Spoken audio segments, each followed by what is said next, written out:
তিন শ্রেণীর ব্যক্তির বিরুদ্ধে আল্লাহ বলেন আমি নিজেই কিয়ামতের দিন মামলা দায়ের করব। I will be against them in the day of judgment. Three categories of people I will be against them in the day of judgment. তিন শ্রেণীর লোক কিয়ামতের দিন তারা ছাড় পাবে না।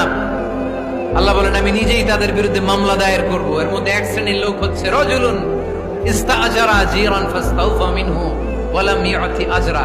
একজন শ্রমিক ভাড়া করে তার কাছ থেকে কাজ নিয়েছে কিন্তু তার পারিশ্রমিক আদায় করে নাই। এরকম আছে না নাই? দাপট দেখায় ইউনিভার্সিটির ক্যান্টিন গুলোতে, ইউনিভার্সিটির ক্যান্টিনে যে খায় মাগার বিল দেয় না, এরকম টাকায় দাসরা নাই। চায়ের দোকানে চা খায় আগে পরে দিমু বিল দেয় না, আছে না নাই? দোকানে যে পণ্য কিনে বিল দেয় না পরে দিমু, আছে না নাই? কিয়ামতের দিন আল্লাহ তোরে মাস্তানি ছুটাবে, চিল্লা এখন ঠিক কিনা? আনা খাসমুহুম, আমি নিজেই তাদের বিরুদ্ধে মামলা দায়ের করব। কথাটা কার? এজন্য বিশ্বনবী বললেন খবরদার, মেহনতি মানুষ, খেটে খাওয়া মানুষ, এদের দোয়া কবুল হয়ে যায়। আতুল আজিরা আজরাহু ক্বাবলা আন ইয়াজিফা আরাকুহু। খবরদার, বিশ্বনবী বললেন শ্রমিকের ঘাম শুকিয়ে যাওয়ার আগে তাদের পারিশ্রমিক মিটিয়ে দাও।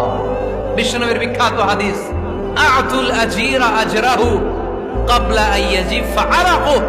শ্রমিকের ঘাম মাটিতে লাগার আগে, শুকিয়ে যাওয়ার আগে তাদের পারিশ্রমিক মিটিয়ে দাও।